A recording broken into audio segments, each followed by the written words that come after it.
네, 우리 자와들 한번 인사하겠습니다. 오늘 또 주님이 잘해 주십니다. 오늘 또 주님이 잘해 주십니다.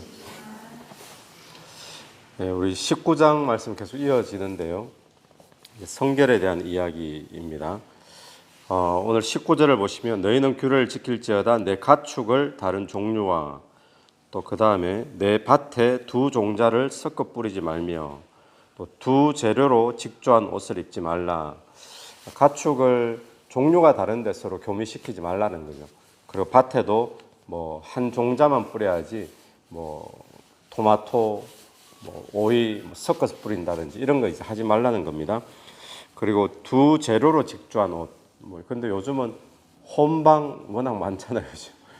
이런 거 이제 원래는 하지 말라는 거죠. 근데 이렇게 하지 말라는 것은 뭔가 하면 이 당시 문화 속에서 하나님이 원하시는 것이 우리가 섞이지 않기를 원한다는 겁니다. 그러니까 하나님의 백성으로서의 정체성을 딱 가지고 있기를 원하는 것이지 세상에 살고는 있지만 그 세상 문화와 막 섞여서 마치 두 짐승이 더 다른 종류가 교미하듯이 다른 밭에 한 종자가 뿌리지 않고 막 섞여 뿌리듯이 그렇게 섞이지 말라라는 거죠. 그래서 오늘 또 주님이 우리에게 원하시는 것은 분명합니다. 거룩을 원하시는데 이 거룩이 다르게 표현하면 바로 이 모습이죠. 섞이지 않는 거죠. 세상 속에 살고 있지만 그러나 세상과 구별되는 거. 오늘 또 우리가 세상에서 남들이 다 뭐 이런 문화 속에 살고 있고 요즘은 이렇게 사는 것이 유행이고 다 그렇게 산다 할지라도 오늘 하나님의 자녀들과 백성들은 그 문화 속에서도 자기 스스로를 구별하고 세상 문화와 섞이지 아니하고 오히려 잘못된 문화들을 주의 이름으로 기도해 줄 수 있는 그런 자들이 다 되기를 간절히 바랍니다. 그 다음에 나오는 이야기는 어느 여종인데 여종이 그 주인이나 또 주인의 가족하고 어떤 성적인 관계 속에 그렇게 빠졌을 때 그때 이제 어떻게 하느냐, 이 여종은 죽지 않는다 그래요. 왜냐하면 이 여종은 자기가 무슨 선택권이 있는 게 아니잖아요. 종이다 보니까 주인에게 달려 있다 보니까 할 수 없었다는 거죠. 그래서 여종은 살게 되고 또 그 일에 있었던 자들은 제사를 지내서 그 죄를 속해라라고 이야기가 나옵니다. 그러고 난 다음에 23절부터 나오는 말씀은 농사를 지었을 때 소산물을 어떻게 할 것인가. 우리가 어제 이제 본문을 나눴듯이 하나님이 우리에게 원하시는 것은 거룩이잖아요. 우리 19장 어제 본문 2절 말씀에 너희는 거룩해라. 나는 너희 하나님 여호와니까 너희도 거룩해라. 이것이 우리 레위기서의 지금 중심이었지 않습니까? 그래서 우리에게 거룩을 요구하시는데, 근데 이 거룩이 산속에 들어가서 혼자 하는 거룩이 아니잖아요. 또 우리로 치면 이 거룩이 교회 안에서만 거룩이 아니고 또 신앙생활 할 때만 거룩이 아니라 이 거룩은 어디에서 드러나야 되는가 하면 직장에서 드러나야 되고 농사 짓는 데서 드러나야 되고 또 일터에서 드러나야 되는 것이 우리의 거룩이죠. 그러니까 이때는 농경사회다 보니까 그러면 농사 지으면서 거룩이 어떻게 드러날 것인가, 과수원 농사 짓는 사람들은 이 거룩을 어떻게 표현할 것인가, 그것이 이제 23절 이하의 말씀입니다. 보시면 너희가 그 땅에 들어가 각종 과목을 심거든 열매나무를 심었습니다. 3년 동안 너희는 그것을 할례 받지 못한 것으로 여겨 먹지 말 것이요 넷째 해에 그 모든 과실이 거룩하니 여호와께 드려 찬송할 것이며 다섯째 해에 그 열매를 먹을지니.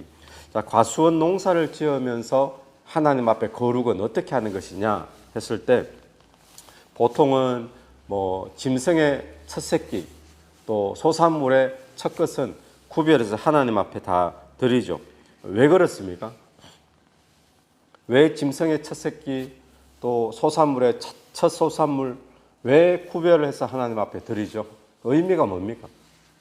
그것은 하나님의 것입니다 라는 의미죠. 하나님의 것입니다. 그래서 오늘 이 과실은 첫 해 열매를 먹거나 드리는 것이 아니고 3년을 기다렸다가 4년째 되었을 때, 우리가 과수원 뭐 하시는 분들 이야기 들으면 과일나무 집에 심어 있는 분들 이야기 들으면 그렇죠.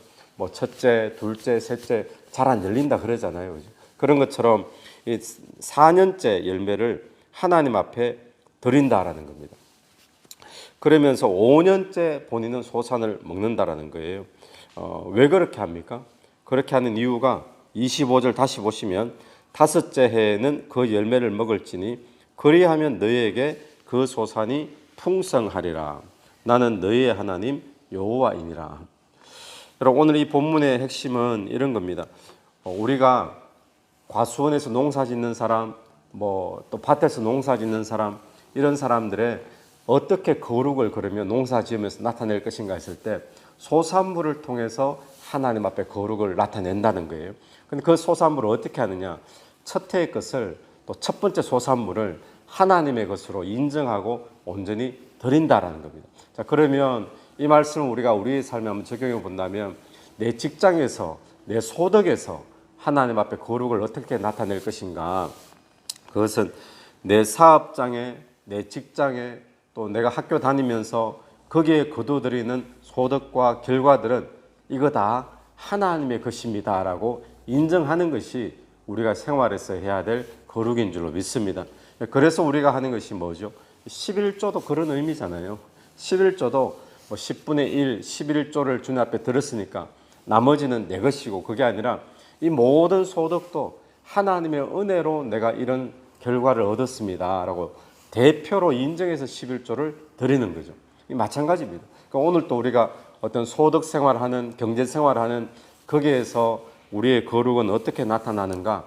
하나님의 것임을 인정함으로 나타납니다. 그래서 오늘 저와 여러분이 하는 모든 일들, 모든 사업들, 또 모든 생활 가운데 하나님이 주신 결과요, 은혜임을 인정한 하루가 되기를 간절히 바랍니다.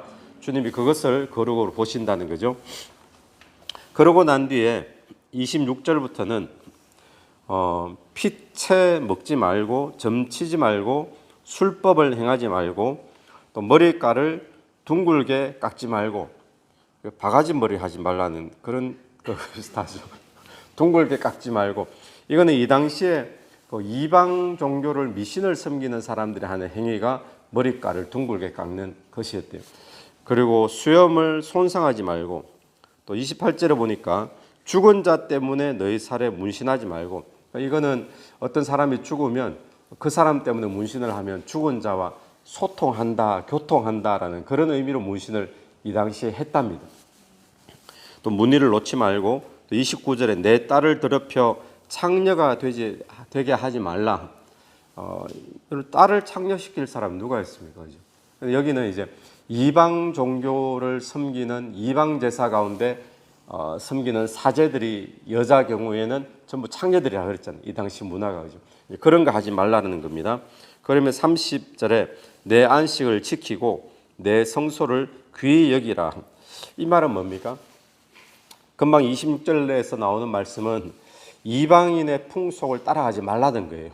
이방인의 풍속들이 문신하고 머리를 둥글게 깎고 점치고 술법을 행하고, 이게 전부 다 그 당시에 행하는 이방인의 풍속들인데 하나님의 자녀들이니까 섞이지 않는 것처럼 이방 풍속을 쫓지 말아라 라는 거예요. 이방 풍속을 쫓지 말아라. 그러면서 30절이 내 성소를 귀하게 여겨라. 하나님의 성소, 또 하나님의 어떤 예배, 이게 세상에 있는 여러 가지처럼 똑같은 거지. 좋은 이야기 듣고 교훈 듣고 가서 그냥 노래 좀 부르고, 이게 아니라 그 구별해서 귀하게 여기라는 거예요. 세상 것과 다르다라는 것입니다. 그래서 오늘 우리가 살다 보면 세상 문화를 많이 접하게 됩니다. 세상 속에 살고 있잖아요. 그런데 거기 하나 더 볼까요? 31절에 너희는 신접한 자와 박수를 믿지 말라. 그들을 추종하여 스스로 더럽히지 말라. 나는 너희 하나님 여호와이니라. 그래서 26절부터 31절까지 전부 다 이방 풍속, 점치는 거, 미신, 점쟁이, 무당, 이런 거죠. 이런 거 섞이지 말고 구별되어져야 된다라고 분명히 이야기합니다. 여러분, 오늘 또 우리가 겉으로 보면 단순한 문화처럼 보이는 것들이 참 많이 있죠. 오늘의 운세 한번 볼 수도 있잖아요. 그죠? 어떻게 보면 남들 다 재미로 보는데 또 재미로 할 수도 있고, 또 한국에 가면 어느 골목에는 무슨 점치는 카페 그냥 또 노점상처럼 쭉 해가지고 재미로 다 할 수도 있잖아요. 그런데 이런 문화들 그냥 재미로도 볼 수 있고 또 남들 다 하는 문화로도 볼 수 있지만 실제로 섞이지 말라는 거예요. 왜 그럴까요? 그것이 우리의 거룩을 깨트리고 우리의 영성을 깨트리기 때문에 섞이지 말라는 거예요. 어쩌면 오늘 또 우리가 호주에 살고 있지만 나는 점은 안 치지만 그럼에도 불구하고 사업하는 방식이나 또 살아가는 모습이 세상 사람들, 세상 문화에서 남들 다 그렇게 사는데 뭐 그렇게 살아갈 수 있는 문화들도 많이 있겠죠. 그럼 오늘 우리가 잘 구별하여서 그런 문화와 섞이지 않고 내가 하나님의 자녀라는 정체성을 우리가 늘 유지하는 저와 여러분 되기를 간절히 바랍니다. 그래서 거룩을 깨뜨리지 않기 위해서 그런 걸로부터 지켜져야 된다는 것입니다. 32절에는 노인을 공경하는 이야기 나오고요. 33절에 거류민들을 학대하지 말아라 라는 겁니다. 왜냐하면 너희들도 애굽 땅에 있을 때 거류민이 되었지 않느냐. 한국으로 치면은 요즘 외국 노동자들 이런 사람 되겠고, 또 오늘 우리로 치면 호주에서는 누가 거류민 같은 사람일까요? 유학생이라든지 뭐 워킹 할리데이 사람이라든지 또는 여행자라든지 또 이런 사람들이 우리에게는 거류민이 될 수 있죠. 그러니까 오늘 우리 삶 속에서 거룩은 어떻게 나타나느냐? 거룩은 세상과 섞이지 않는 것인데, 사업장에서 경제적인 부분에서 거룩은 이거 모두 다 하나님이 주신 것입니다라고 하나님의 것임을 인정하는 것이 거룩이고, 또 세상의 이방 문화, 우상 문화, 우리도 모르는 가운데 남들 다 그렇게 사는데라고 하는 것이 있을지라도 그거 쫓아가지 않는 것이 거룩이고, 노인을 공경하는 것이 하나님이 원하시는 거룩이고, 나그네와 거류민을 학대하지 않고 그들을 보살펴 주는 것이 거룩이다라고 오늘 본문이 사실 굉장히 분명하게 우리에게 이야기를 하고 있습니다. 그래서 오늘 저와 여러분의 삶의 현장 속에서 이 거룩을 붙잡고 추구하는, 그래서 하나님의 백성으로 구별된 삶을 사는 그런 저와 여러분이 되기를 간절히 바랍니다. 같이 기도드리겠습니다. 하나님 아버지, 은혜를 감사합니다. 주님께서 우리에게 거룩을 요구하시는데 주님 세상 문화와 섞이지 말게 하시고 우리가 오히려 세상을 복음으로 바꿔나가는 주의 종들 다 되기를 간절히 원합니다. 주님, 우리의 거룩이 세상에 유행하고 있고 또 남들이 다 그렇게 살고 있는 문화 때문에 우리의 거룩이 깨트려지거나 더럽혀지지 않기를 간절히 원합니다.